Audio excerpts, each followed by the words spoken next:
JFI news. We have breaking news coming in from plant 404. Apparently people are suffering from repetitive strain injury while working in the winch department. Over to you, our man on the ground, Dave Shepherd. Can you give us a report of what's going on? I'm Dave from Havant. I work on the winch section at Newmark, and this is the process that we normally do manually by greasing the winches. And after so long, I was getting a repetitive strain injury. Wow, Dave, that sounds like a real serious issue there that we need to get rectified. Is there any solution to this?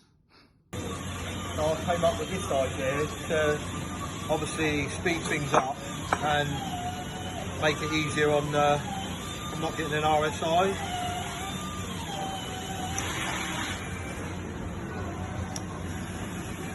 That's it really. Thank you very much, Dave. It sounds like you've got it under control. Good job.